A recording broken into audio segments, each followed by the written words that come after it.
The Scottsbluff Planning Commission has given the green light for redevelopment work for a block of land on one of the city's busiest roads. The Nebraska Rural Radio Association reports that during Monday night's meeting, planning commissioners gave a positive recommendation for the preliminary and final plats for the QM Bluff subdivision.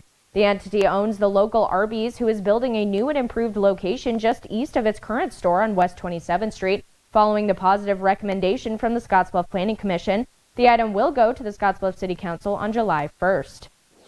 Now to Gering, where officials are informing the traveling public that the intersection of Aspen and a street at Kimball Avenue will be closed beginning today and extending through June 21st as street repairs are conducted. The city of Gering is urging drivers and pedestrians to use caution when traveling in the previously mentioned area and to use alternate routes. And the Nebraska Chamber Foundation has announced the members of its new Leadership Nebraska class, featuring a pair of Panhandle residents.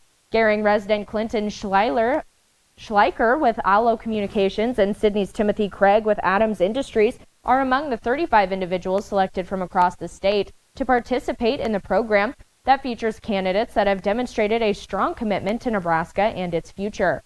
And now here's the weather with meteorologist Andre Brooks. Well, thank you so much, Victoria. And we are seeing those mainly sunny conditions here across the Panhandle at this time. And this is just going to continue throughout the day today. So if you want to go out and really stretch out your legs, it would be a good day to do so. And as we head into our current temperatures, our temperatures right now are mainly in the 70s. And we have 74 degrees here in Alliance, 78 in Scottsbluff, and 79 in Sydney. And during the rest of the day today, we will see those temperatures increase into the 80s, and we will see those mainly sunny skies persisting around here. And as we head into tonight, temperatures will drop on down into the 50s and 60s, and we will see those mainly clear conditions still around. And then we're going to be watching for some strong to severe storms for our Friday, and this is where we can see some damaging winds, hail, and also an outside chance of a tornado. So Victoria, looks like today is going to be a pretty good day, don't you think?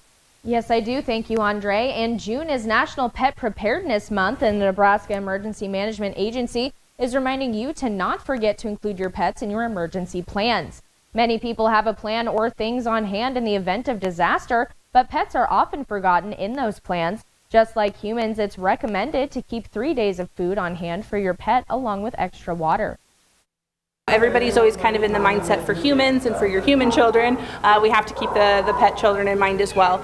So for me personally, something I kind of keep in mind on my dog has a lot of allergies. So having his allergy medication on standby, also the food that he can have because he's so limited. Lavander says having something like a backpack that's easy to grab and go for you and your pet is a good idea. She also says an extra collar, leash, and your pet's favorite toy may be good additions in the event of a disaster. Now here's Panhandle Sports with KNOP Sports Director John Clanton. Welcome to the Sports Desk. Western Nebraska Community College set to host several camps over the next couple weeks. One of those camps includes a volleyball camp that returns former Cougar head volleyball coach Chris Green and his former player, current interim head Cougars volleyball coach Fatima Balza.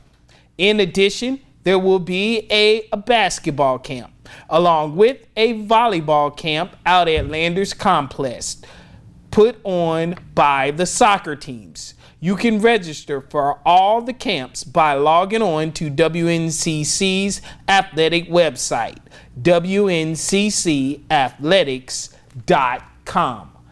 Everyone have a great rest of the day, and see ya.